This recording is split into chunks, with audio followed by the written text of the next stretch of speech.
Cause we that front seven rush, front seven rush. Yeah, we that front seven rush, front seven rush, front seven rush, front seven rush, front seven rush, front seven rush. What's front seven rush, front seven rush? Go get it. Front seven rush, front seven rush, front seven rush, front seven rush, front seven rush, front seven rush. It's time to make these players recognize this our season, y'all. When they cross the line, off the top they hitting brick walls. We've been playing hard this whole game, but we bout to rush. Now it should be about that time the second guess the beating us. Front seven, that's a fact, and we ain't giving you slack. Beating on my chest after knocking down your quarterback.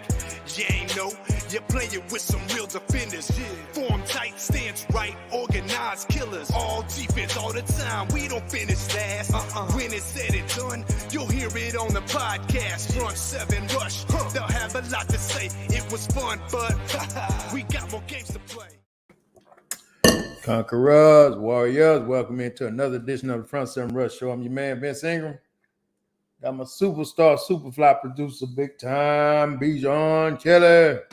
Yo, what it do? What's up, man? Hey, man, how you doing, brother?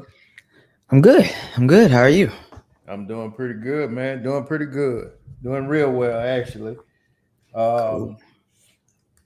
Other than the heat, we don't want to keep complaining about that, but it's out there.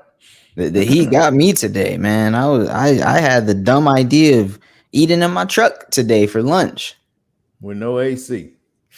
With no AC. I was like, oh yeah, I'm gonna just sit under the shade of a tree. Nah. No, that's wrong answer. I was actually red. My face was red, literally. And I don't think I've seen that before. Well, why you? I don't understand that. You trying to torture yourself? What? Once I was there, I committed. And I was like, man, I didn't take the whole lunch, but I still committed. I finished the food and I was like, all right, I'm going inside. This is ridiculous. Right. Yeah, it's too hot for that, man. Once I get off work, bro, I try not to go outside at all. I used to try to work out outside. That's dead. Oh, that's dead. Dead. Yeah. Dead. It's too hot, man. Oh my gosh. Bodine actually sent me you remember about 3 weeks ago when the guy cowboy Marion Barber. heat stroke or what? What was it? Yeah, so he said that's the first time I seen. I don't see nothing unless y'all send it to me. And Man, heat stroke, man.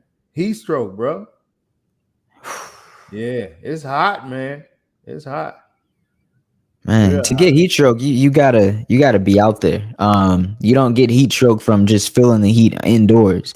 No, No, you I mean you can you. get it inside if you just don't hydrate, Oh, well, you know. okay, yeah. And I mean, maybe where he was at, he had no AC. I know that sounds way out there, but who knows? I don't know. Where You gotta be when way your too body hot to gets get so heat hot and stroke. it can't cool down, that's what happened. You know what I'm saying? It shuts down. Yeah, Yeah, yeah. that's tragic. You said he was a Cowboys. Running What do back. you running back? Cowboys running back. Yeah, he was tough, man. He was tough. Man, Marion man. Barber, he was tough, man. Maybe he was for him to be, NFL player in shape and stuff. Maybe he was out like training at the time when that happened or something. I don't know. I don't know. That's something we'll probably never know, but we know his body overheated. We know that, and he couldn't. He probably thought Yeah. he was just he was just he felt bad. He probably because when you get dehydrated, man, you really feel bad, and if you don't know what it Hmm. is, I mean, it can be you can be in until you get the fluids in you and the right kind of fluids in you, not just water. Right. You got to get electrolytes in you, Gatorade and stuff like that, Pedialyte, those type of fluids that put all that back in your body. And if you don't in a sensible amount of time, it can be bad. Your insides could actually just be like too hot. Yeah. Yeah. I mean, you're right. It could have been a situation where he felt bad for some time and just didn't address it. Right. So, and Yeah. that probably was like hours, man. Like he Yeah. initially was probably he probably was doing something outside and just couldn't cool down. Yeah. I just read they found him in his apartment. So yeah, like like you said, I mean, it's probably something just over hours or something because he was already inside. So Mm-hmm. oh yeah, Bodine said yeah they found him in the shower. Oh, okay. Oh, they said he. Oh, whoa. They said he possibly could have died maybe 2 weeks before he was found. For real. Yeah, I don't even want to think about that. Dang.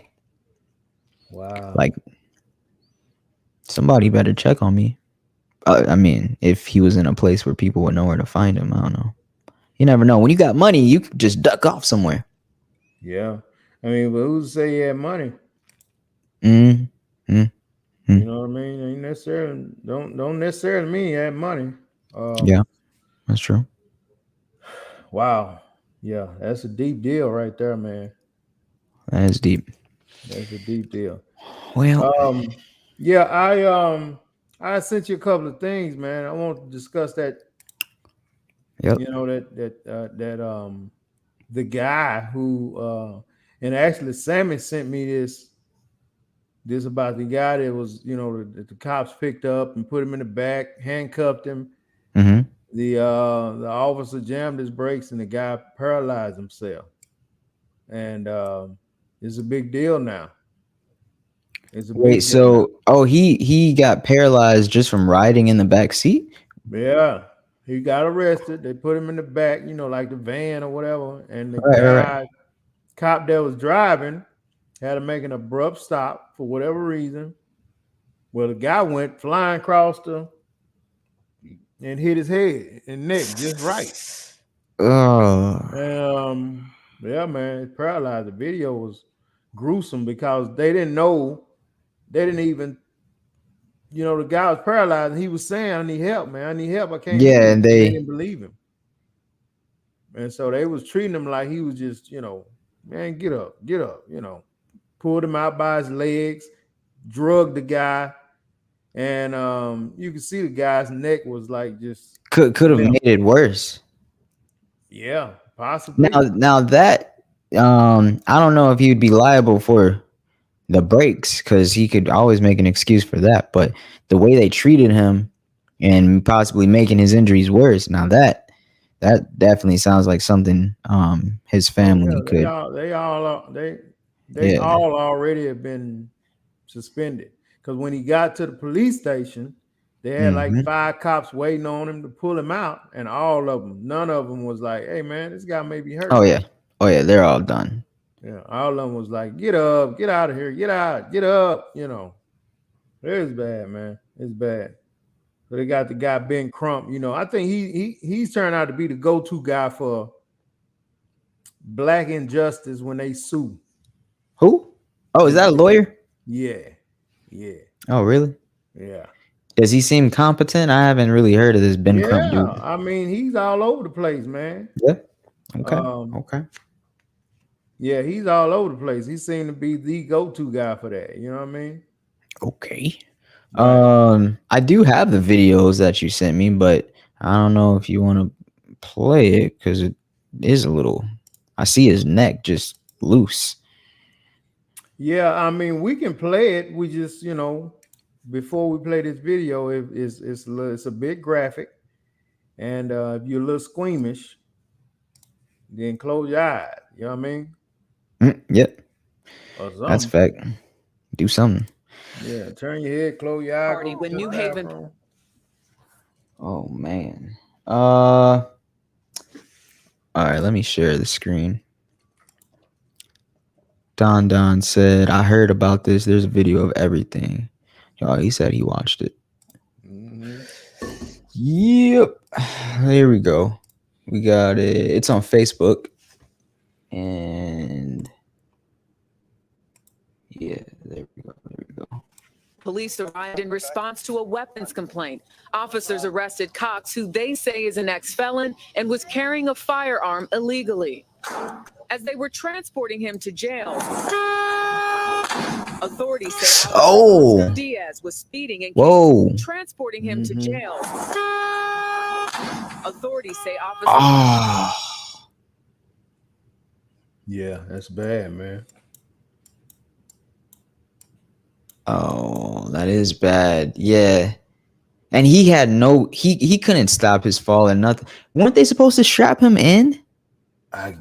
Aren't those straps? I think those are straps back there. Oh, is it? Well, there you go. It's an open and shut case, man. Yeah, for real. Because that's exactly what would happen to anybody that's not strapped in. I mean, that whole thing is just slick, all metal. There's no barriers. Of course you're gonna go flying. Hands behind his back. He had no chance. And who knows? They probably. I don't want to, just say the cop was malicious, but I would think that this is something they would do to people on purpose, like just let me just mess with this dude in the back. No, he had to stop, but he was malicious when the guy was like, because he immediately asked for help. Man, I need help, man. I'm hurt. Man, And began berating Cox to get here we go. Move your leg. Sit up. Sit up. I can't move. You're not even trying. About 3 minutes later, they dragged Cox feet first out of the van. What's going on? Huh? You ain't crappy. You just drank too much. Before officers forcefully hoisted him into a wheelchair. Sit up. Look at his neck, man. Cox was processed and dragged into a holding cell about 10 minutes after the van arrived at the station. Man. It's perfectly fine. He was placed on the floor where an officer shackled his legs, but he couldn't move as he was paralyzed from the chest down. Mr. Cox was he should have received medical attention. Yes, he should have. We can't defend anything that was released. Now, the 5 officers involved are on paid leave pending an investigation. This morning, Cox remains hospitalized. That's ridiculous. Care. Attorney Ben Crump is representing Cox's family as they pursue damages against the city. We want criminal accountability for those officers, but we also want to see policy changes. Cox's sister. Whoa there, man. Yeah, it's bad, man. Whoa there, man. It's bad. And you know what's real bad about that, man? When they get these settlements or whatever, they don't really get a lot of money. I mean, I hear about people getting millions. Really? Yeah. I mean, I've never heard of a. Well, you know what? Our definition of a lot of money is different because I know you and Nas were saying something about if there is like a, you know, relative that died as a, as a result of police brutality or something. I think I said something like, oh, 500,000 would be cool, and y'all were like, what? And y'all were like talking 20 million and stuff like that. Mm. Yeah. So yeah, I mean, we yeah. probably, yeah. Yeah, that's what I think, bro. We got a 'Cause, I mean, difference of this dude opinion. paralyzed, man. He'll never walk again. Nah, yeah, for sure. For And sure. who knows what else happened when that accident happened, internally. So he Yeah, probably got bigger stuff going on, you know. yeah, It's just sad, man. Like you said, why didn't they have him strapped in? It's crazy. man. Yeah. Yeah, I mean, hey, I don't feel for them. I mean, come on, they should have like professional courtesy. Like what is? I know this is only valid in court, but even in court, what is it? The innocent until proven guilty. But just as police officers and just professional, like just being professionals, I would think that they would, express caution first, and instead of just Right. assuming that somebody, especially the guy that hit his brakes, like he should have been the number one guy because he knows this, like, When it happened, you're right. He should let me pull over, check this guy. exactly. You would think, man, damn, but man, I think once they get them guys in custody, man, they just there's no genuine concern for them. They don't care what happened to them at that Look, point. if I hit on my brakes in any situation, I'm gonna ask the people in the back if they're okay. Right. Any situation, and much less, what he was in. That whole friggin' metal slip and slide back there. Right. I don't know. Yeah. It's dramatic.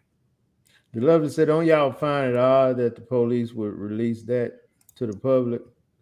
No, I don't. No, I don't even know. especially, yeah. Yeah, I don't. What you gonna say, BJ? I was gonna say, especially if the police aren't backing their own men up, and they're like, "Yeah, nah, that was wrong." Yeah, Then of I course, mean, it happened, so they ain't got no Mhm. charge. Dun said they had body cam footage. Yeah, Uh, yeah. what Xavier talking about? The biggest going on in America. Did y'all Oh, hear? yeah.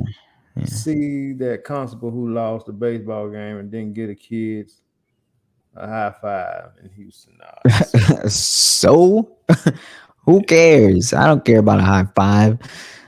yeah, that's crazy. So she said attorney get Just messing with you. the dollars.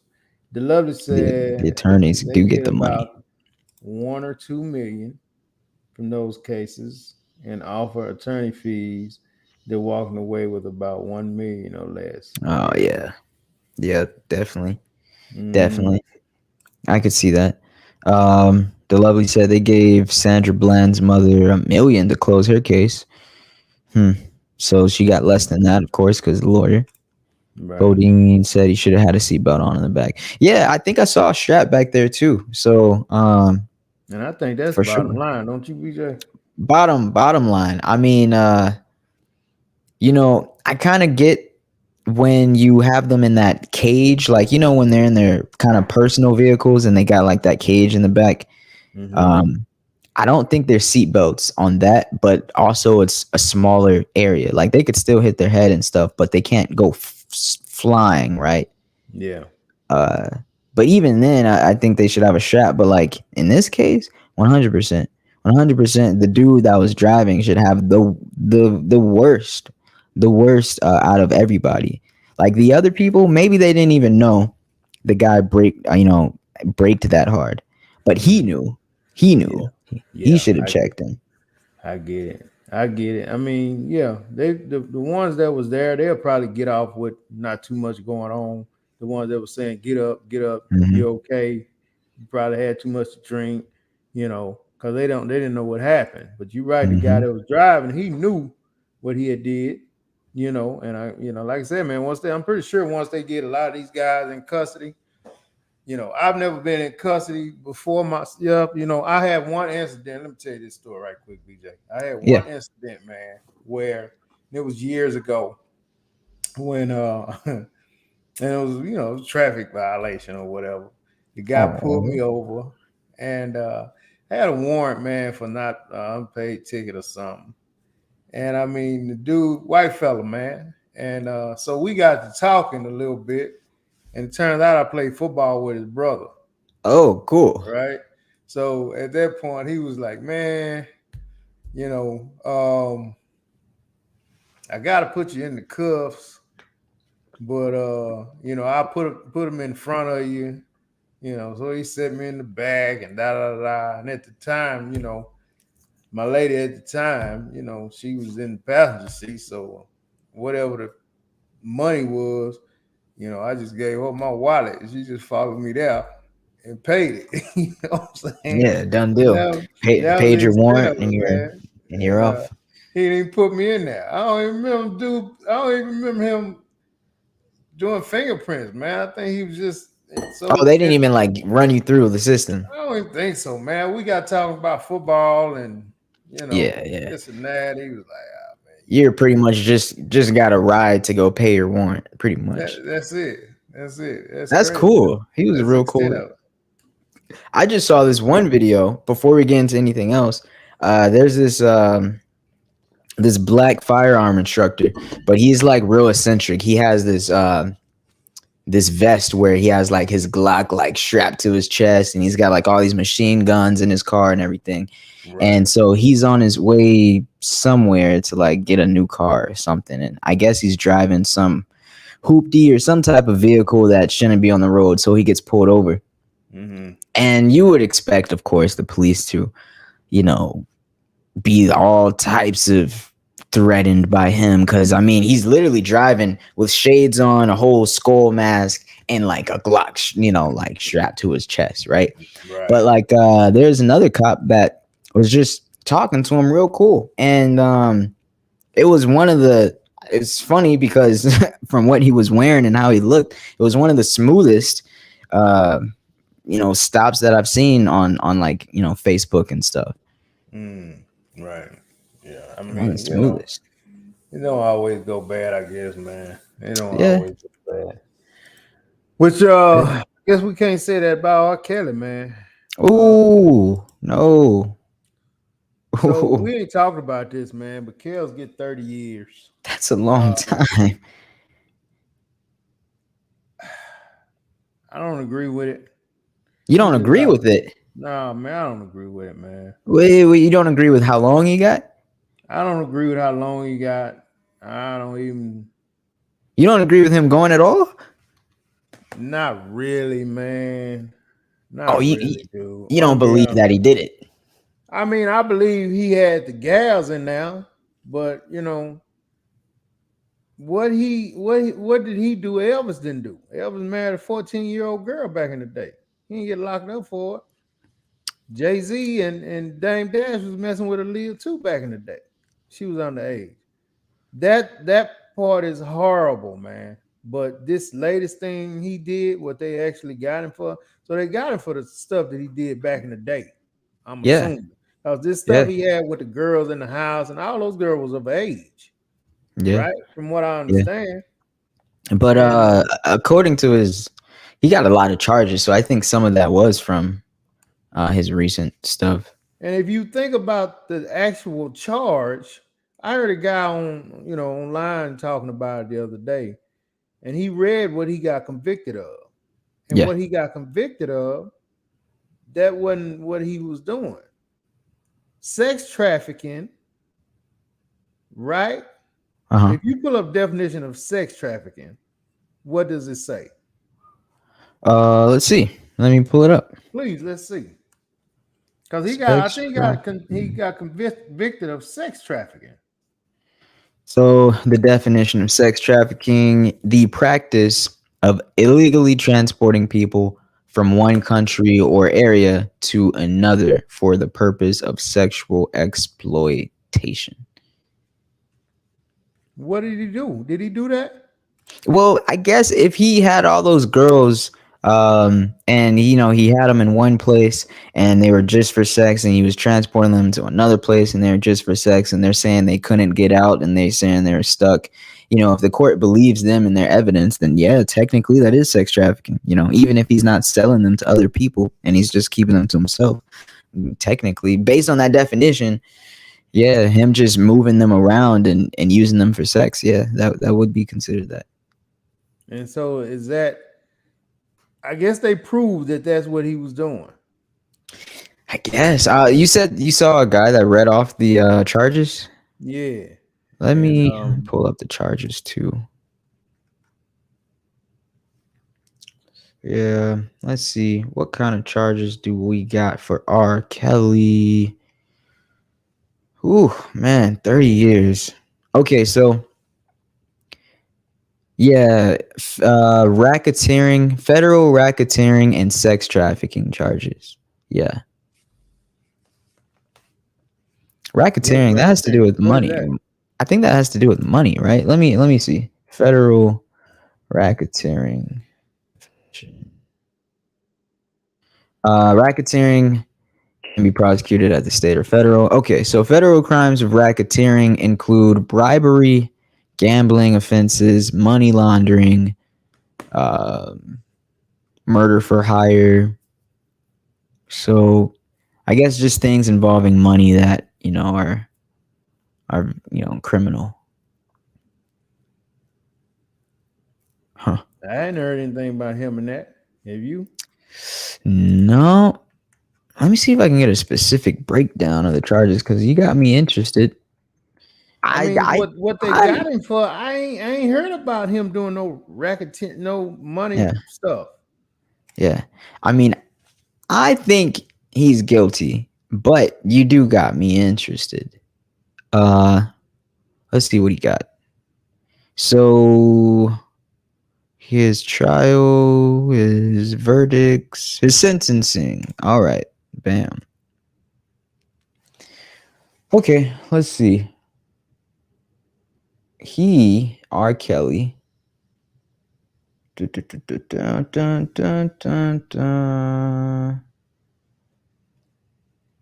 Oh, what the heck? Oh, okay. Counts 1 through 4, production of child pornography. Count 5, conspiracy to defraud the United States. Counts 6 through 8, receipt of child pornography. And counts 9 through 13, child sex trafficking through coercion and enticement. And all of this stuff was things that happened like back around 2001. Yeah, all this stuff is kind of old. I mean, the most earliest thing was around like 2015. But most of this that he got charged for was back, at the 2000 kind of crossover mark. Yeah. Right. Well, the parents that let these kids go with him, man, maybe they need to get them too. Yeah, for sure. If they have some evidence on that, because I don't know if it's true, but you probably heard the same thing about the parents possibly having a contract with him on, some sneaky stuff to have their kids stay with him and get money or whatever. Right. So if that's true, I'm sure he could prove that easily. If that's true, I'm sure no one was trying to hide anything. Like, he's probably out of money, man. He probably don't have no attorney in the world is willing to take his case without a bunch of money. But yeah, as R. Kelly, man. Yeah. So it's a bad deal, man. It's a bad deal, but yeah, I think some of the parents need to be held accountable, and probably other people.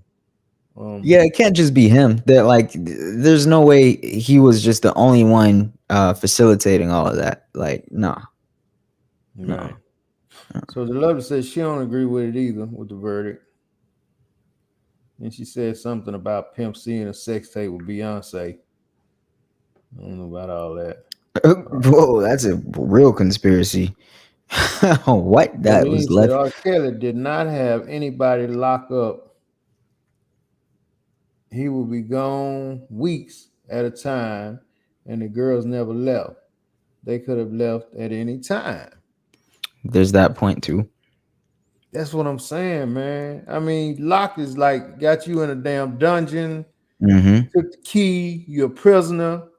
Those girls actually said, I can leave anytime I get ready. But what they I mean, saying is he enticed them with gifts. I don't think that's what they got him for, like you said, because when I was reading those charges, it said underage, it said child sex trafficking.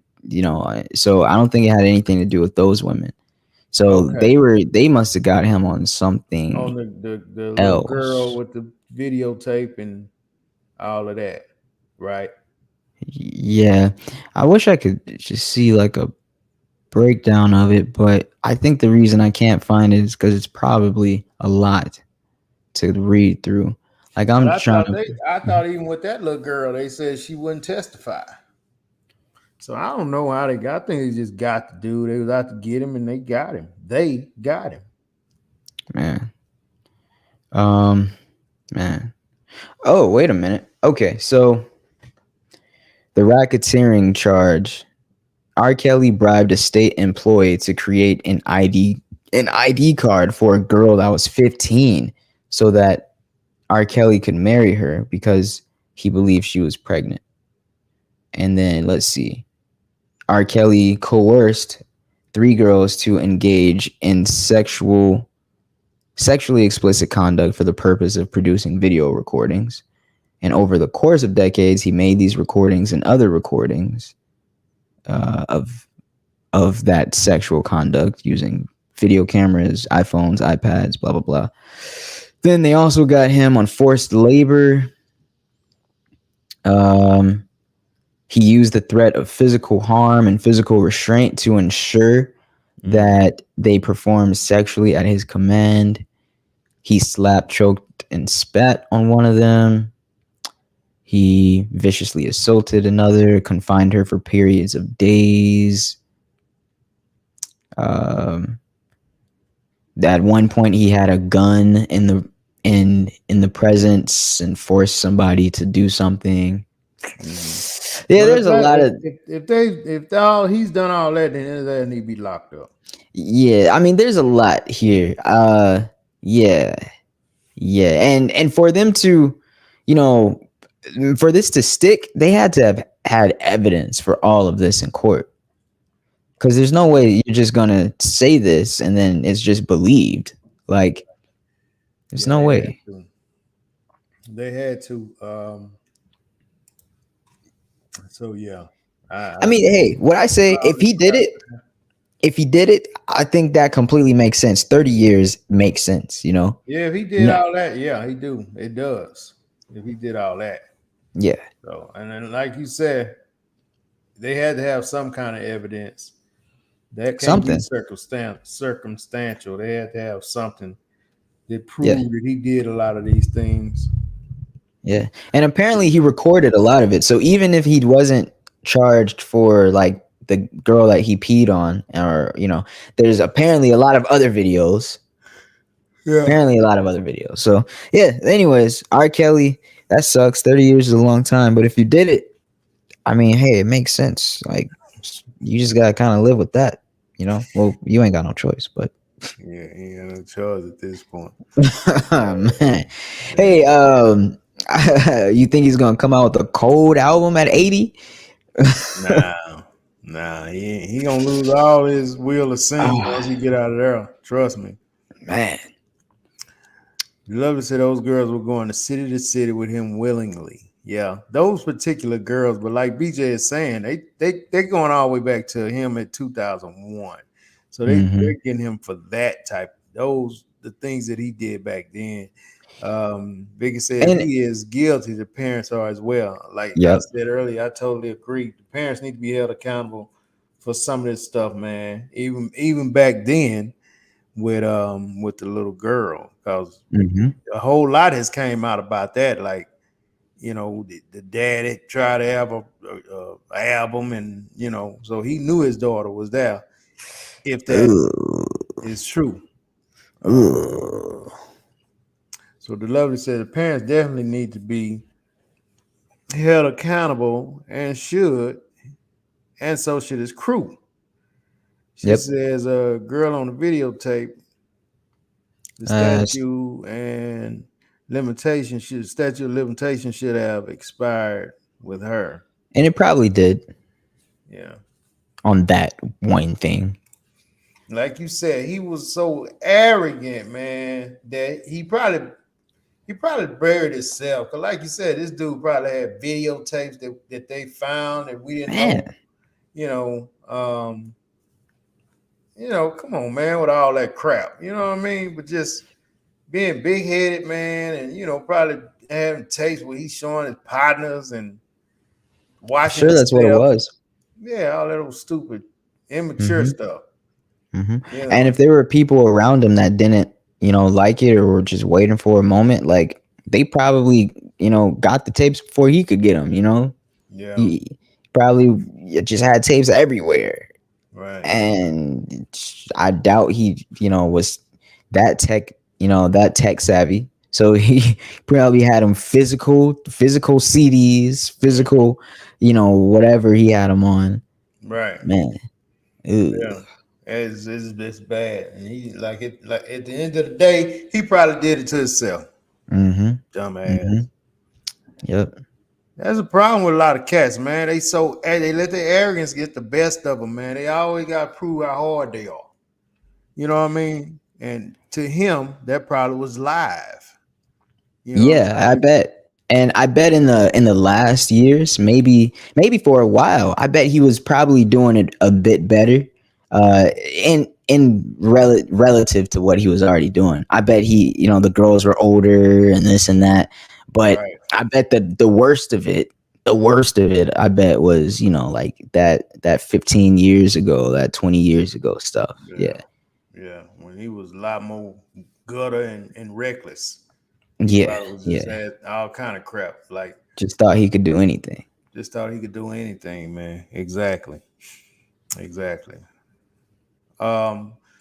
So I sent you, that's enough with R. Kelly. I don't want to give him too much. R. Kelly. Quack. Yeah.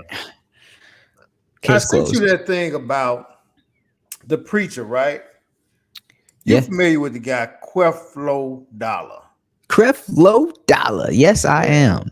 So I've been listening to the guy for years, just kind of, on YouTube or whatever. And his whole thing, his whole way of pastoring had been all about sowing a seed. Sow a seed. You get it back. Sow a seed. Sow a seed. Sow a seed. Every sermon I listened to, man, that's where he was. That's where he was at, sowing a seed. That was his. It's a rich man, Creflo Dollar, very rich man. Is he? Oh yeah. Oh, okay. I mean, I could pull up his net worth. Right. Well, he's recently come out and said that all that seed sowing stuff he was saying is not accurate. Mm-hmm. I hadn't seen the entire video yet. Mm-hmm. I'd like to, but he was saying, and now, just to be honest, now most people just kind of inherit that way of thinking. Okay. Yeah. Like you would get it from your mom, she would get it from her mom, so on and so forth. This is what you do. You sow a seed. Yeah, 10%. Yeah, 10% of your earnings, and that's just what you. And then if you choose to do it, then it's just kind of the way of life that you go by. Right. Well, this guy is coming out and saying that all that's false. And but it's something, and some of you Bible thumpers can help us out with this, but I think it's something in the Bible that kind of relates to that, about sowing a seed.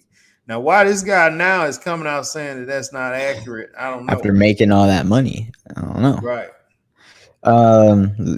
Yeah, so I got the video you sent me. Also, by the way, his net worth is $27 million. And You as a got some bread. 60-year-old man, that's not bad. Yeah, you got some bread. Let's see. So this Creflo Dollar video. Oh, okay. Here we go.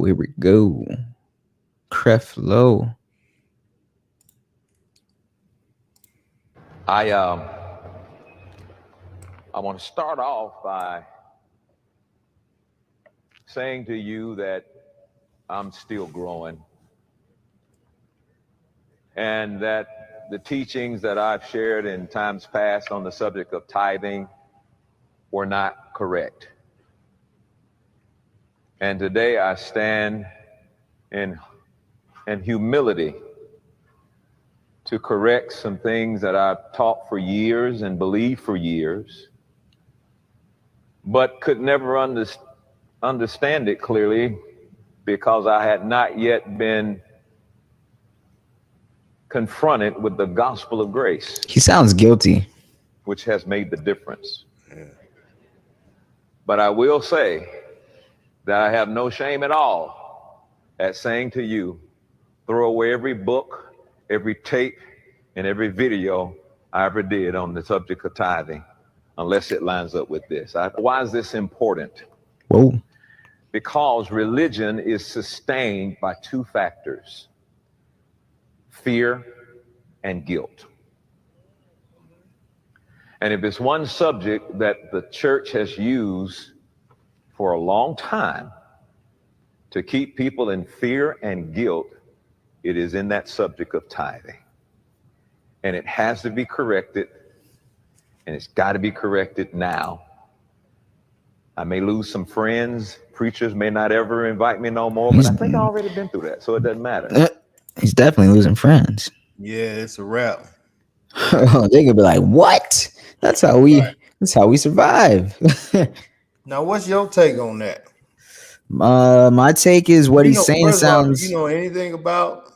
I mean, I know I say this with all due respect about the tithing aspect of religion. Didn't I just say 10%? Okay, I mean, I didn't hear it, but you ain't gotta beat me up. Man, I know. Yeah, no, I mean it's very, what he said is very true. Like that whole fear and guilt, like logically what he said makes sense. Like he's speaking logically. Of course, he's not speaking from, the spiritual part of it, but logically, yeah, like the whole tithing part keeps people in fear, keeps people guilty because it's kind of held over your head. Like, if you're not giving your 10%, how can you expect this? And, you're not supporting this. And this is, out of everything that you do in your life, this is the only thing you owe to, the church and to God. Like that's kind of the whole like message about like tithing. Right. And, it just sounds like, he's just speaking very logically. And I don't know if that necessarily fits into religion that well because it's more spiritual than just pure logic. But it seems like maybe he's kind of towards the end of his preaching days, so he may be having a change of heart and maybe even feeling guilty about all the money that he collected. That's what I think. Right. I don't know, man. It's not gonna change my way of thinking with what he's saying.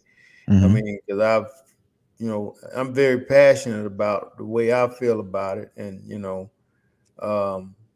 it was something introduced to me in the beginning by my grandfather and stuff like that, and I just, I think that's the, I don't have a problem with it. You know what I mean? It's almost like a budgeted thing or whatever. Yeah. And so, I know probably a lot of his people that was kind of drawn to him probably gonna like, oh, okay, I ain't doing this no more. Right. But man, that is a big bold move for him to come out and do that and say that live like that. That's really bold. Yeah. Yeah, he's definitely going to be in the line of fire right now with a lot of the other preachers and stuff like that. And like you said, it's either a couple of things. He's finna retire or he's sick, physically sick, and he wants to get this off his chest before something happened.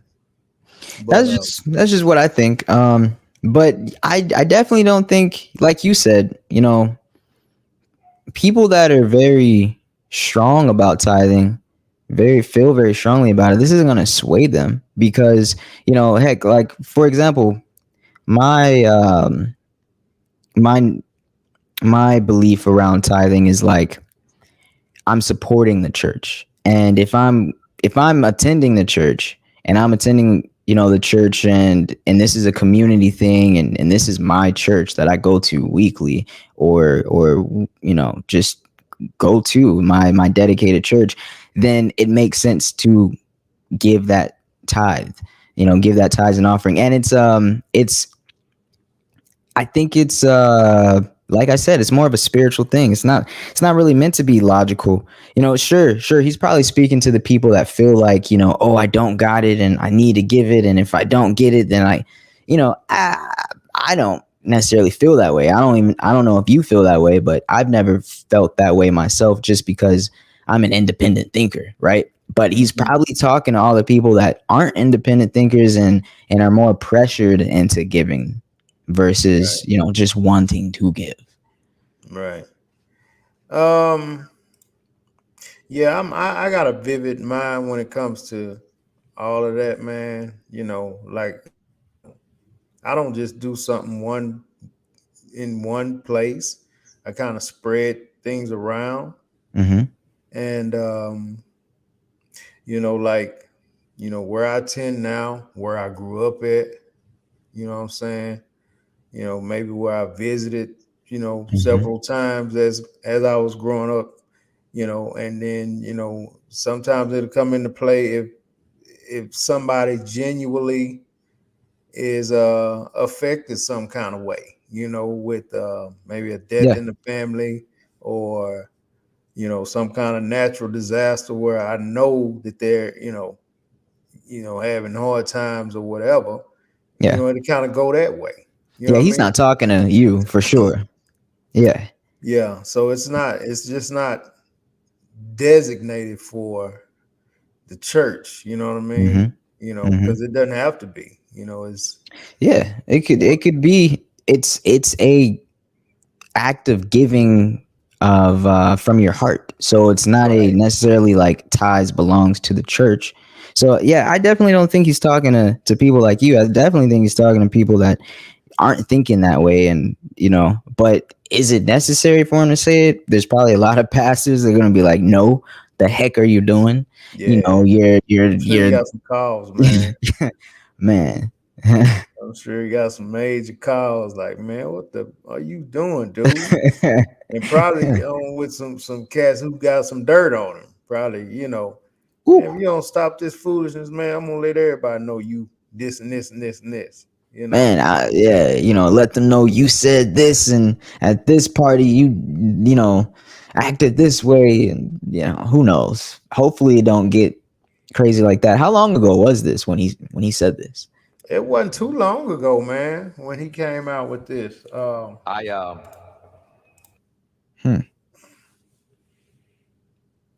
don't know if you can see it. I don't think it was too long ago. Creflo Dollar. I think this just happened this year, actually. Oh yeah, it was definitely this year. Oh, okay, yeah. Then but heck, it's just funny for it to be coming from him with the last name Dollar, And I mean that's his deal. That's the only thing. That's his thing. Me remembering this, me listening to this guy. That's the only thing he ever preaches about. Yeah. That's it. I've never heard him do another sermon. It's all like about, he said, books, recordings. Like I remember him on the face of books, and he was the guy about the money. About the money, yeah. Way more than any other cat I listen to. Way more, like more than is it Bishop TD Jakes? Yeah, I mean, way more than Jakes. Jakes, way more than Osteen. Yeah, way more than Evans. All these guys, I mean, they'll touch on it, but this guy right here get on it and he don't stop. Man, yeah, he feels a little guilty, I bet. Yeah, Uh-huh. yeah. He's thinking about his end days and going, well, let me make something right real quick. Hey, by the way, for everybody that I took money from and that listens to me about giving every dime of yours, throw away every recording and book that I've ever said about tithing that doesn't follow what I'm saying right now. Like, that Like sounds you like said. guilt. Yeah, like you said, he talking with it sound like he talking with a lot of guilt, man. Man. A lot of guilt. Yeah. Man, that's a trip. Creflo Dollar. Creflo Dollar. Trip. Stampede said, "Look out now. I'm just getting in, but grubbing." Hey, what's up, Stampede? The Lovely said, "It depends on your religion. All religions don't study that." It's true. I don't know which religion is the biggest on it, but I'd bet that Christianity is the biggest on tithes and offering. Probably so. I'd bet. But like I said, like even outside of the religion, like I think it's more of just giving from the heart. So yeah, you can give in many ways, like Vince does. Like you can give in many ways. The Lovely said he's changed his mind a couple times about the way he preaches. Oh, okay. And something that happened over years. The Lovely said you'll benefit from anything you give energy to. Yeah, for sure. Right. Exactly. Stampede said we tithe with the first 10%, not the last. He's coming from a logical standpoint. We know that there is nothing that you can give to God. God doesn't need our money in order to love us. It is an offering presented on faith. That money is going to pay the church's bills. He's a prosperity preacher. What was his solution to his tithing conundrum? Yeah, I don't know. That was the video was kind of cut up, so we didn't hear like exactly what he yeah. But right, very logical. And yeah, we know that it's given to the church, or at least you should know. But who knows? There's probably some people out there that aren't aware of that or aren't thinking for themselves. Yeah. It is going straight to the church. It's not Straight sent to up the to church. heaven. Right. It's not burned. Yeah. And as long as you understand that, then it's cool. Mm-hmm. The Lovely said he didn't always preach prosperity. He used to always preach about going to hell, and he said the Spirit rebuked him on that. Okay, growing and learning. Okay. Yeah, when I started listening to him, it was prosperity every time, every week. Yeah. I mean, he's had to have been on prosperity since, because let's see, when was I introduced to Creflo Dollar? I'm going to say at least 2005, when I was 10 years old, at least. Yeah. So. Yeah. He's been around for a minute. Yeah. He's been around for a minute, man. Yep. So yeah, man, listen, so I want to lead us out of here, man, with just a little conversation. I really appreciate, man, our listeners coming on and listening to us, man, and interacting with us and different conversations and stuff like that. And that's why, and just to let everybody know, this is why myself and BJ started this podcast, because we wanted to, we want to chop it up, bring some stuff in. We initially started with, sports, and then our audience kind of changed, to, more ladies or whatever, and a lot more of news, entertainment kind of more stuff. news and entertainment and stuff like that, and which is cool. We're great and we're fine with that. But I would also like, and I was thinking about this yesterday, BJ. I was thinking about this morning, man. Mhm. You know, I would hope that, you know, some of the things that I want to discuss really quick right now kind of would make it to, you know, our youth. And I guess when I say our youth, man, probably your age and younger, Okay. that, you know, you guys really need to hear a different perspective than what's going on out there, man. You know, and it starts with the young men. And you know, it just kind of came to me, man. I get so sick of seeing these young fellas walk around, man, with the pants hanging down. I know it's a trend or whatever, but you have to realize, man, nobody is going to take you serious like that. And I would hope No. some of our young men and our young women, man, would strive more to be entrepreneurs versus, you know, Future or Drake, you know, or Yeah. even Russell Wilson now, you know, or you know, Kyler Murray or something. Now, I'm not saying give that up, but I'm saying hold that entrepreneur spirit and always wake up and go out throughout your day like you have an opportunity to Mhm. make, you know, to to make different moves and build relationships is what I'm saying.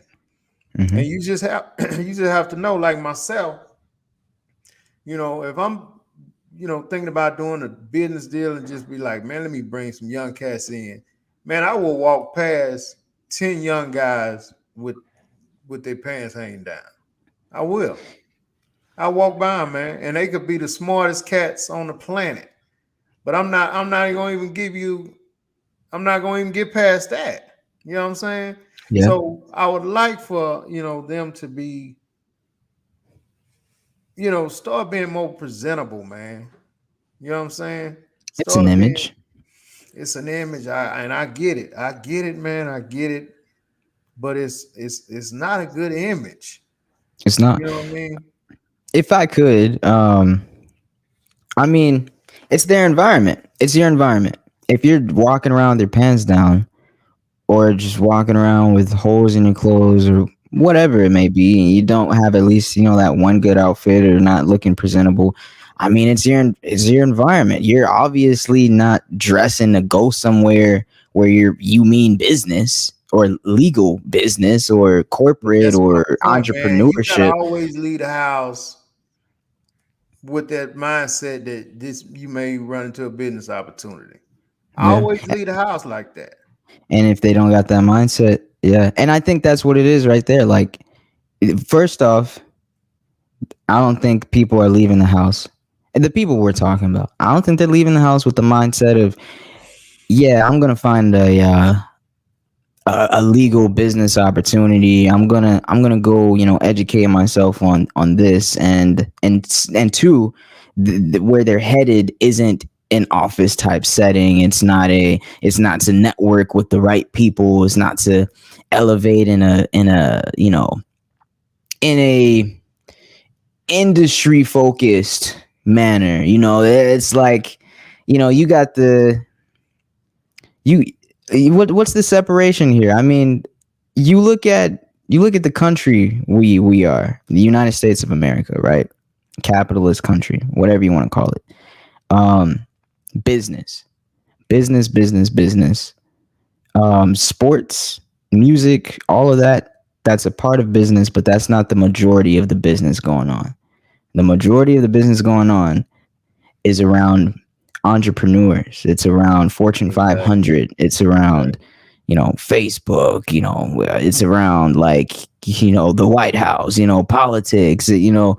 Um, real estate. Like that. That's the majority. So why even deal with the minority if you don't have to?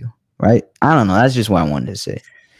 I see it a lot, man. And you know, it makes me sad because you can lose so much just by that alone. You know what I mean? Just by not changing, not having a different way of thinking, not having a different personality to think that, and most people who do things, they doing it because somebody else is doing it. So if your partners, all your partners, you know, That's true. when y'all go out, are sagging literally with their ass hanging out, Yep. you gonna do it too. Why would And you if you dress any different? Yeah. that's my point. And if you hanging out with three partners and all y'all sagging and you just doing it because they doing it, man, you need to find some more partners, man. You need to Hmm. find some more partners because no, that's not going to be taken seriously when it comes to the bottom line. Which is supporting yourself and money, making money and stuff like that, man. And I just would like some of these cats to hear us at least talking, man. And even if one cat don't be like, man, this dude right, man. Because Yeah. if somebody like you or myself, man, can be like, look, man, I walk past 10 guys like that, Hmm.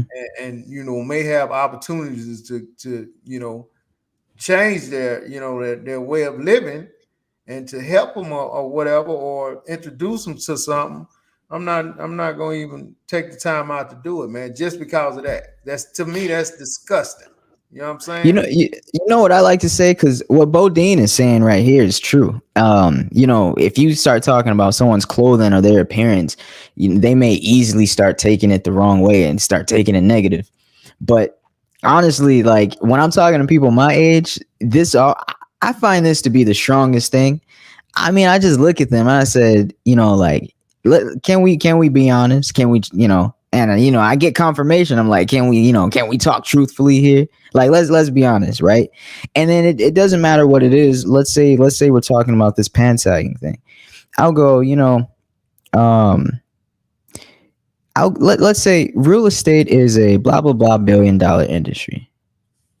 When you walk into a deal and you see someone wearing this and that, would you want to do a deal with them? Do you want to do a deal with anyone that doesn't look like they can handle money? Let's just say that's an example of the conversation. And I'll start it off by saying, let's be honest, let's be honest here. Like, hold up, don't BS me.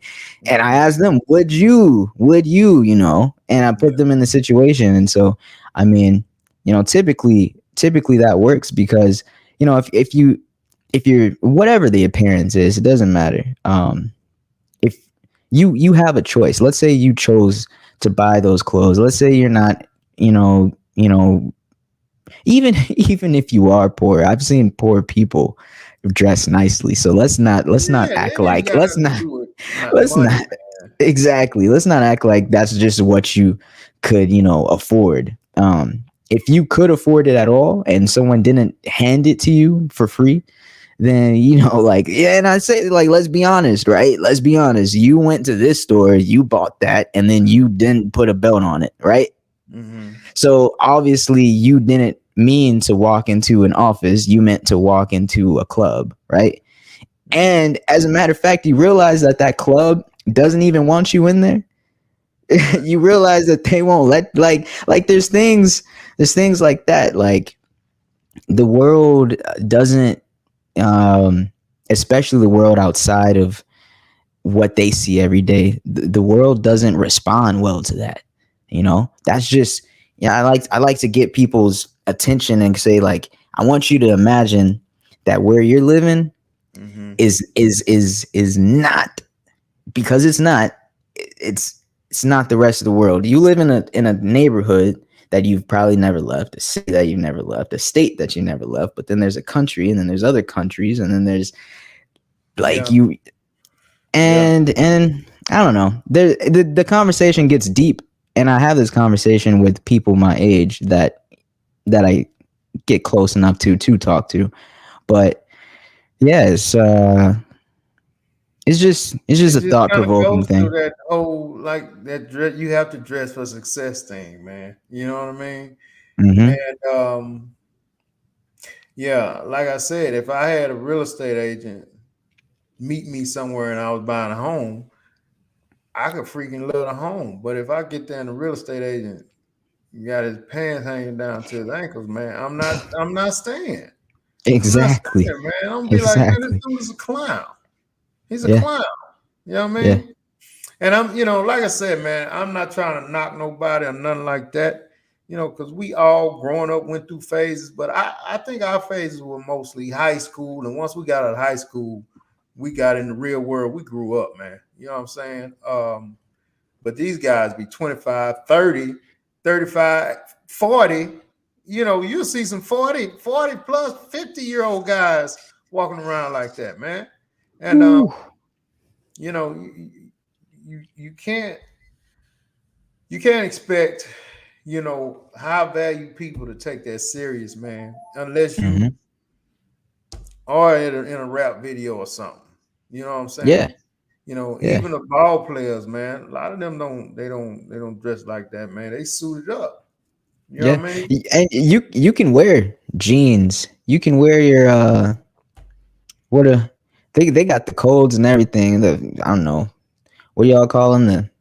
The 310s, the 518s. I don't know. They got codes and everything on jeans, but like you can wear them professionally and look clean and wear a polo or something where it look nice Yeah. you don't gotta be doing $1 million business. You could be doing $60,000 a year business, but But when you striving for more, which when you I hear every young person always talk about, that I come in contact with wanting more. They want more, but you have to be that, man. You can't Mhm. be, what you are and expect to get that. You only gonna draw what you are.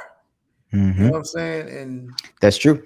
That's yeah, true. you're gonna only draw what you are, man. And That's true.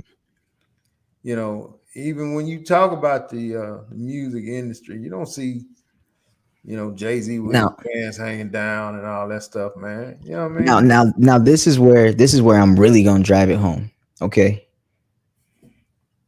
stop code switching.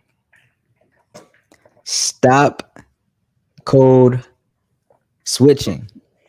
What that Dress mean? professional. Dress professional. Look Mhm. professional. Do the whole nine because if you'll feel better, you'll look better. Everyone around you will feel better.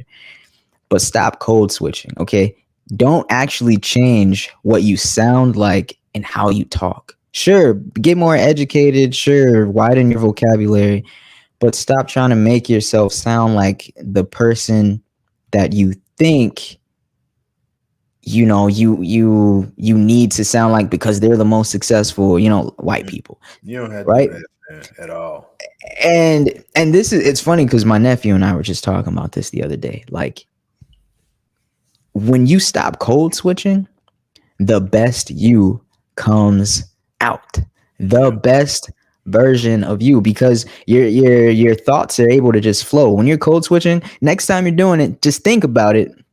Think about how the thoughts that you're trying to say, they're not coming out clearly. You're slowing down, you're putting in a lot of ums or whatever because you're trying to sound presentable or whatever. Right.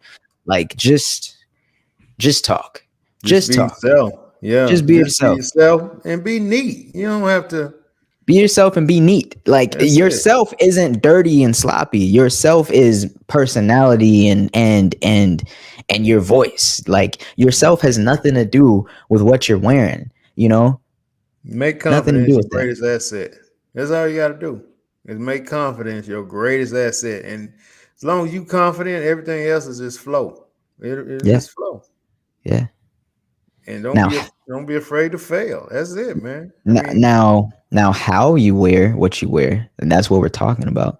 That's it. That'll look bad on you, but what you wear doesn't necessarily define who you are. No. Not what. We're not saying. I'm not saying what at all. What is Yeah. fine. Just the Yeah. way Wear you whatever. wearing it.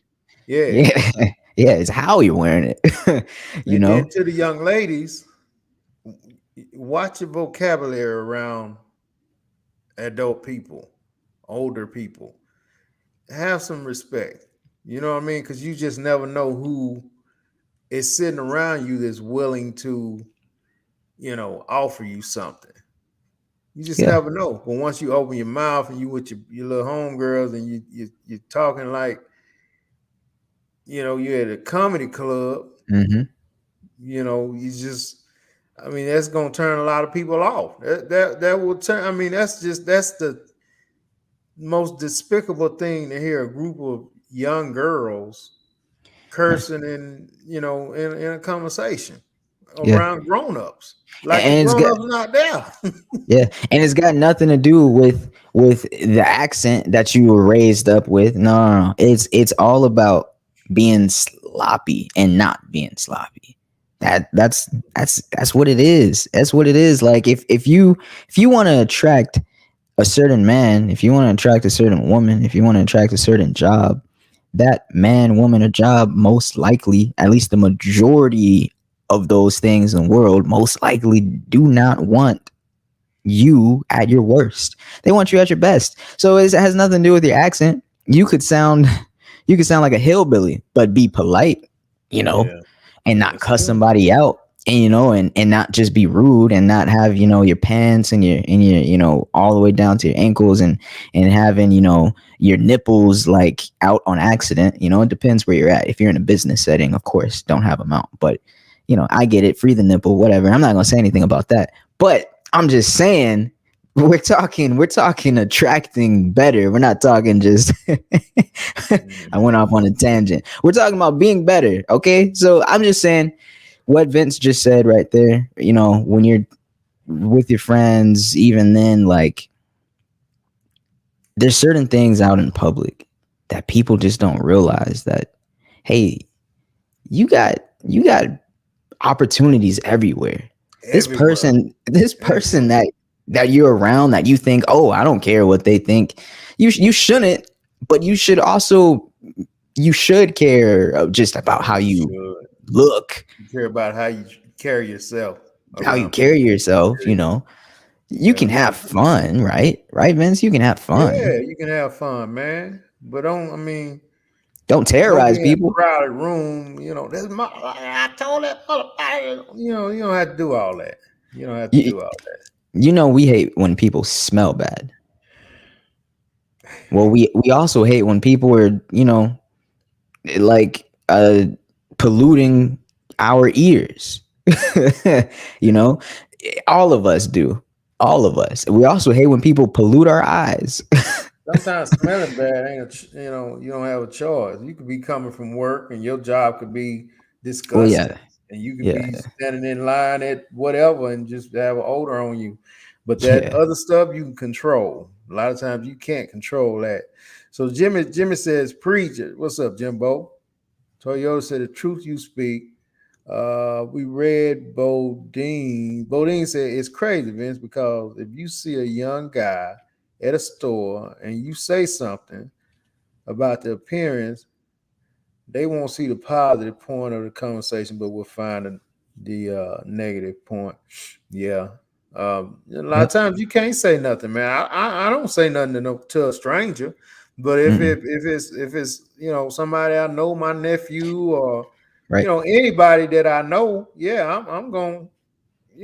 I may even Yeah. reach down there and grab your pants myself, just to kind of humiliate you a little bit. Man, pull you over. You know what I mean? Um, if that works, hey, you know who you're talking to at that point, right? Yeah, So I'm yeah, not gonna just no random cat in the right. store. That's Nah. that's what this platform is for. Hopefully, that random cat in the store is Uh listening, huh. or somebody they know is Hopefully. listening, and say, man, look at man. I always leave your house, expecting a good opportunity to happen. When Yeah. so Yeah. so Chuck say, but all they hear is be yourself, but they don't understand they are different tools, rules for different situations. True. Yeah, True. exactly. True.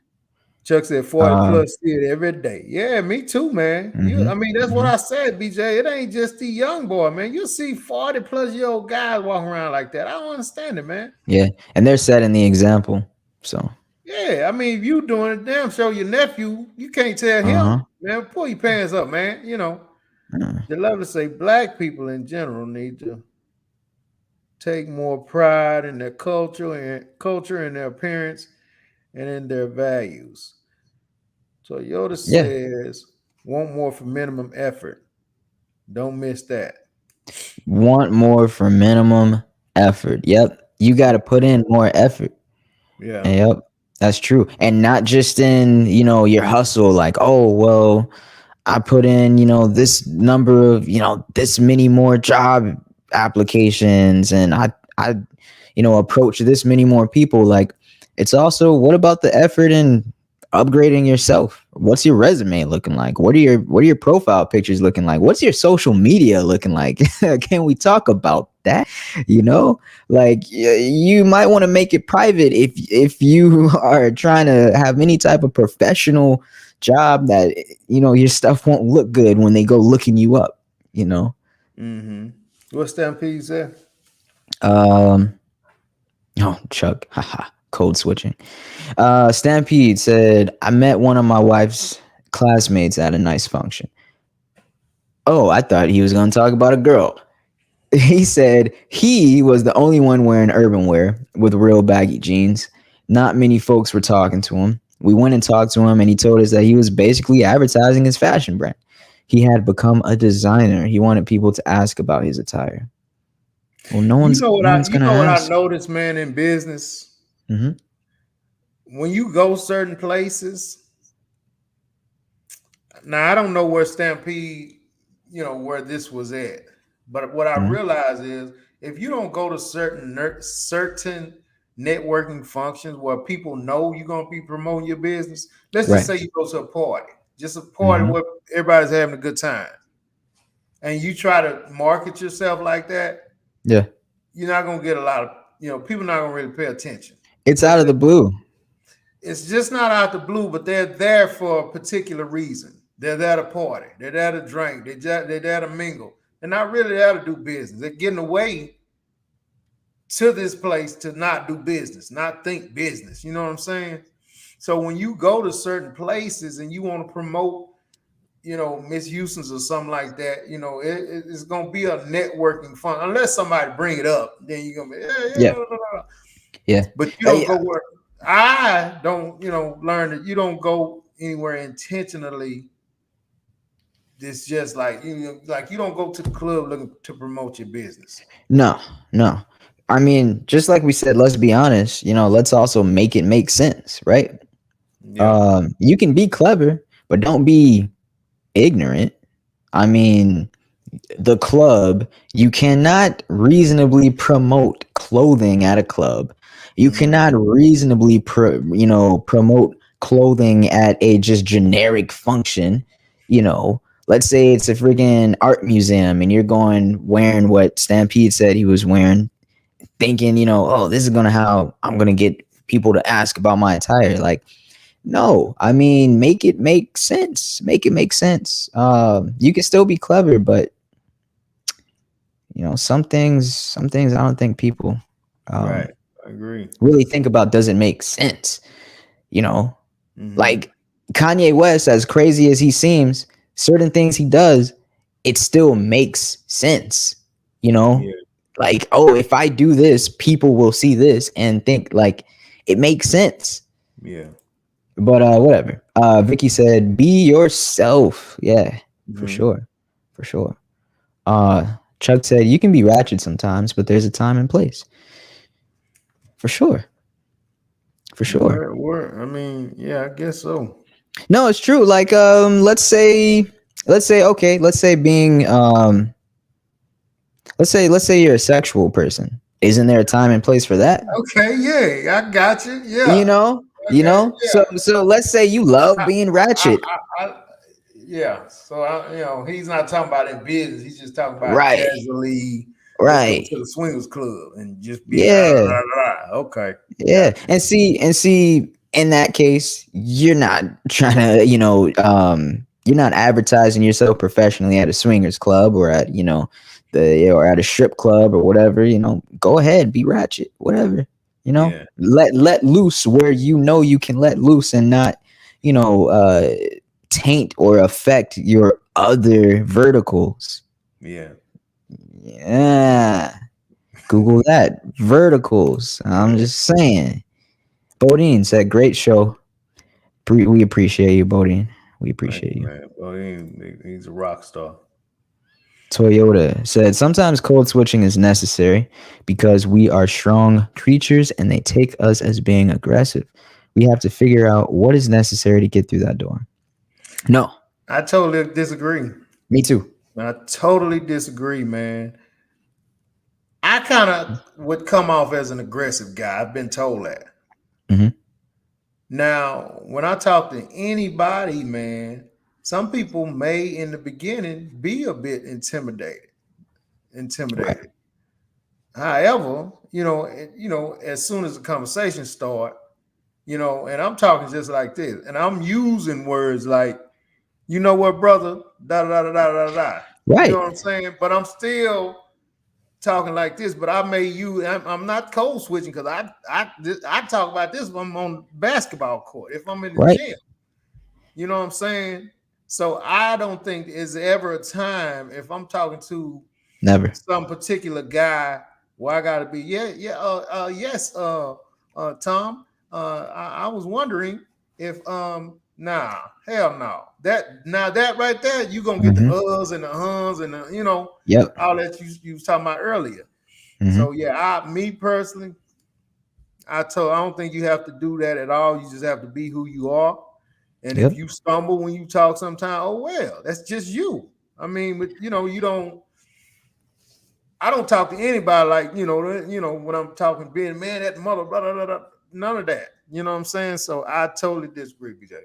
Me too. And let's break it. I'll break that down like this. I think the only time it's necessary to switch is when you are literally switching languages. Like if they can't understand you in English and you got to speak German, you know? I'm just saying, because if you're code switching, most of the time you're not doing it because, oh, I want to sound more professional. You're doing it to keep this person at arm's length. You're not gonna build a relationship. Like when Vince walks into a business deal and he's using his terms, brother, and this and that, and he's not code switching and he's just giving his genuine self. Sure, like he said, and at first impression, they may see his size, they may see his energy and his wording, and they'll take that as aggression. But then just 2 minutes, 5 minutes, just talk. I mean, because that's what they're there for. They're there to talk. They're going to learn more about him and learn, okay, this is a cool guy. And then 2, they're going to be comfortable around him because he let them see him. And you can feel that. You can feel when somebody is keeping you at arm's length, like, oh, I'm just talking to you a certain way.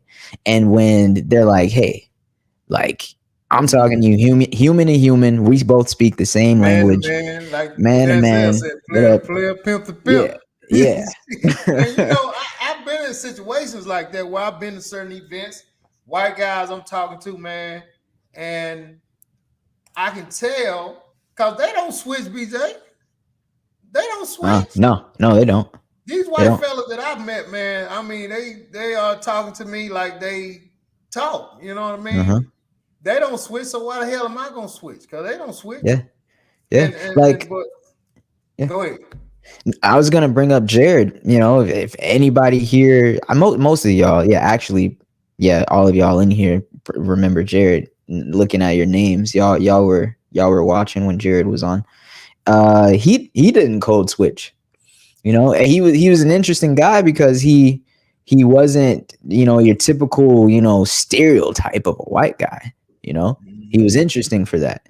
And when you don't code switch, people get to see how interesting you are. People get to learn the different layers of you. Right. And so it's just it actually does more harm than good. Toyota said, yeah, you both have had levels of switching. I mean, even if we seen that, man, I would really tell the story, man, if I can remember something. I'll be honest, like, and so Vince, I don't believe he code switches because that's just not in his blood. Me, I've never code switched in the way that we're talking about. I've code switched in a different way where I will try to not sound as idea oriented, like out throwing. You know how Obama speaks, how he goes and Yeah. and it's like Sure. he's like limiting his intelligence. Mm-hmm. He doesn't speak like that. That's code switching. Right. Now it's not to the level of, what we're talking about, like, like going from, hey, what's up, guys. man, to Yeah. hey guys, what's going on? Yeah, like, Yeah. like Yeah. we're not so, but there's different levels to it, and either way, you're hurting yourself.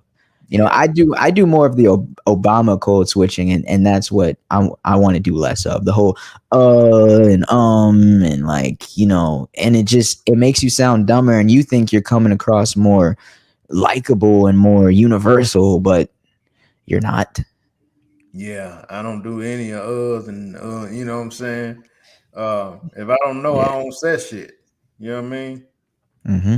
For real. I mean, now I have had conversation with Hispanics, and I'll be like, "Hey, my friend," but I think I'm just messing with them. You're right. Anything, you Yeah, know what I that's mean? that's different. You know what I That's mean? hilarious, man.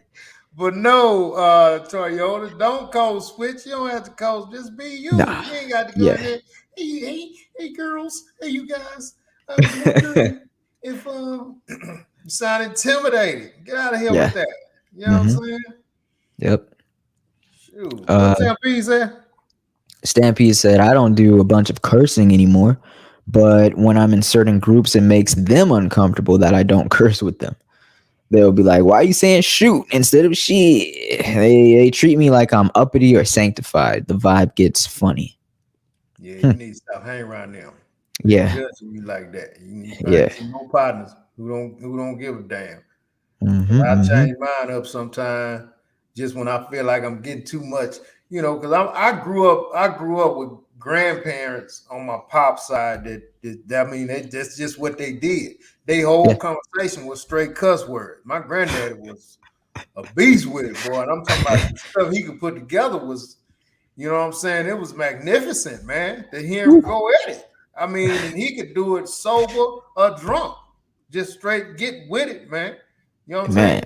And it could be when he was in a bad mood, or it can be when he was just using humor. And it was just incredible to hear. And so you pick up that kind of stuff, you know what I'm saying? When you hear it all, growing up, you pick it up. It'll stick to you. But there's times where if I feel myself, too much using too much profanity, man, I'll check myself. You know what I'm saying? Like, right. Damn, let me brag about some of this stuff, man. And you know, I don't have to say all this, and sometimes I catch myself, sometimes yeah. Hit up with it, you know what I'm saying? And that makes sense. Right. And like Sam P said, but I mean, there's times where I've been in meetings with certain guys, certain white fellas, white women, and I use profanity, man. You know what I mean? Yeah, and it depends. MFs and stuff like that. Yeah. But yeah. And see, that's where what we were talking about before of being kind of just presentable or not sloppy. Like, it depends on the environment. The setting. Like, don't change who you are or how you speak, but cussing shouldn't be how you speak, or dressing sloppy shouldn't be who you are. That's just like additional things, right? That can come and go, Right. based on the setting. That doesn't have to be your reality, man. It's just yeah.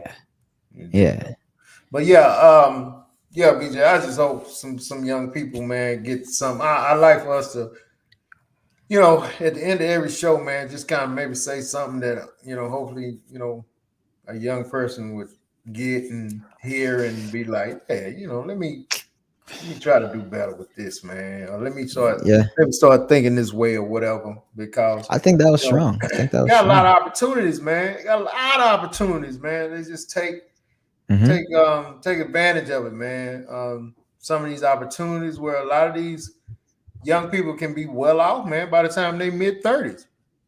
Oh yeah. Can be very well off. Just, you know, some of these opportunities you have, you know, Yeah. take advantage of it. You know, credit As a matter of fact, some of the you people you know, hang around. You know what I found out, man, that uh-huh. the group that you hang around, let's say you hang around 4 people. Mhm. It's a set of 4 y'all. You typically make $2,000 to $3,000 a year within the 4. You know what I mean? If one cat makes 60,000, the other one makes 63 or 57. You typically do that. You know what I'm saying? Now you have a Hmm. lot of Hmm. yeah. If you just think about it and think about the people you hang around, Yeah. you'll see. Damn, you know, you're right. I make 100,000. So and so make 110. So and so make 98. So and so make da da Right. da. If you strive to do more, you know, a lot of times you can be the trendsetter, you know, for the rest of Yeah. your group. You know, Yeah. everybody else is kind of like, damn, what you doing now? I'm doing this and this and that. Shit, I need to step my game. It'll drive Yeah. other people, it'll motivate other people to want to do more, whatever. It's just a thought, you know. Yeah. But if you hanging around 3 other people and all y'all asses is unemployed, and Mhm. maybe one got a job and the other 3 keep talking about, damn, I can't find nothing. Yeah. Man, you need to leave them alone because eventually they're gonna pull you back there with them because they're gonna be talking about, you know, man, we was doing this and this and this while you was at work, and you're gonna be looking for a way to lose your job. Oh man. It's something to think about. Yeah, I remember a few moments like that. But what you're saying, I actually believe. I think it's really strong when it's people that you've dealt with for years, because y'all kind of just naturally, you know, you're kind of all on the same frequency. Like, you know, you're making 100,000, like you said, and you've known this dude for 4 years, and y'all, you know, y'all are tight. Y'all, you know, regularly talk. Y'all are gonna be on the same kind of mindset and wavelength of being at a certain point in your life, being able to take care of certain things, having a certain amount of money. So like, yeah, I could say right now, as a matter of fact, like the people that I probably talked to the most, like, yeah, it was weird. Like when I got my job, it was like 2-3 other people around me got their jobs or their promotions, and it was just like, it's just the people around you. Yeah, I agree with that, because Yeah, I see it. that's how it happened, man. So really quick, the lovely says, so you dumb yourself down. I don't know who she's talking to. She's talking to me, like the whole Obama thing with the and ums.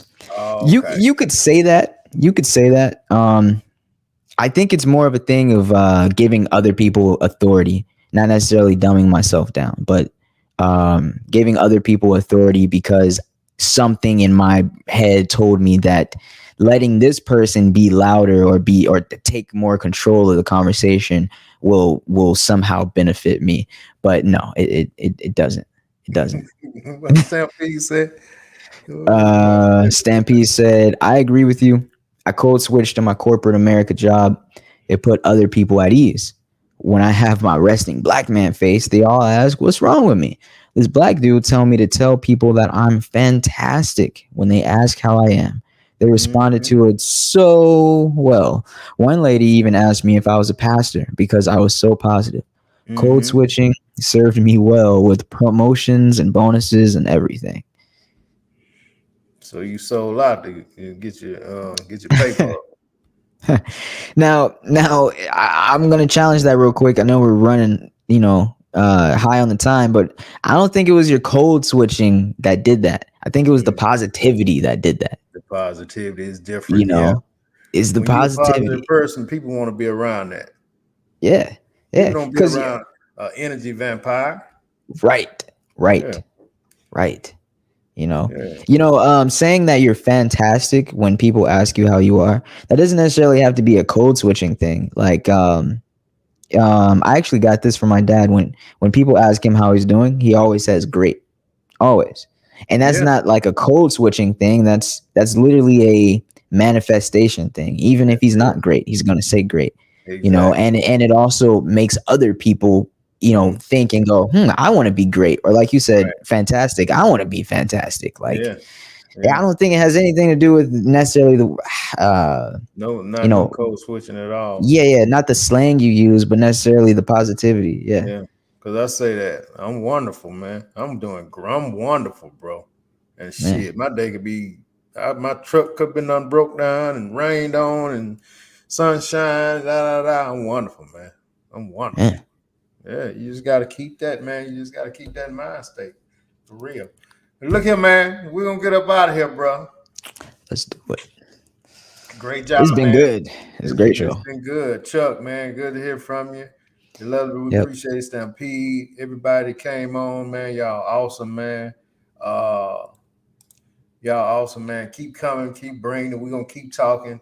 And if y'all got some of these type of conversations, man, let's, like I said, man,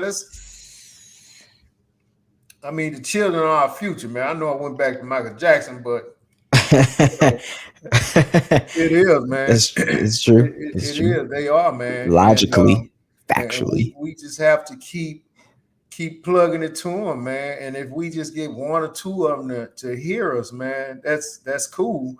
Like I said, somebody that's listening, maybe can go and tell somebody, hey, man, look at, man, when you leave the house, dude, make sure you got your belt, man. You don't know who you gonna run into at the gas station, man. You don't know, man. I'm telling you, man, you don't know who you gonna run into, man. And if it's an enemy, you can't run away anyways because your pants are down. Damn pants hanging down, man. But it's it's a lot of opportunities out here, man. Just never know the next grocery store door you go in, the next gas station you go to, that man or that woman may say, hey, young man, what do you do for a living? I do this. Oh, this, yeah. Well, that's so common. I introduce you to, I own this and this and this. And I'm looking for a few eager young men, a few eager young women like yourself. Oh, my God. I'm only going to say like a few words about this. That right there is so true. Just looking professional or having some type of public like persona like that, whether it's on LinkedIn or whether it's actually in person, it is so common that there are like-minded individuals looking for people like you, dressed like you, looking like you, with whatever persona or resume that you're giving off. Like, when I got this job, I got so many all of a sudden inbox, just like more people that I was looking for before that I couldn't find. Now like asking about me. So I'm like, and all I got was one job, So like, and also watch what you, just as well as what you put on your body, watch what you put on this social media, please, man. Social media. Somebody can ask you, the young man who approached me at the gas station. Once we became Facebook friends, I checked his page out, man. You know what I mean? I checked his page out, because I wanted to know what he was doing. Yeah. You know what I'm saying? So watch what you put on this social media, young people. I'm telling you, all these naked pictures and stuff like that, or you holding up a bunch of money and all that crap. That's foolishness, man. That's foolishness. Separate it. You really got bread like that, you ain't trying to show it. Trust me. Don't put your real name on it. I'm going to be the guy that says you don't have to stop it. I'm going to be the guy that says you can be ratchet, you can do whatever, but separate it. Your real name shouldn't be tied to none of that because it's got too many consequences. Yeah, for real. Lump, good to see you, bro. Good to see you. I'm going to have to holler at you, man. Orlando Wigwell, that's my dude right there. All right, man. We're going to get up out of here. We'll see y'all next week. Everybody have a great weekend. Stay hydrated, man. Stay hydrated. Until then. Next Monday. Holla. Peace.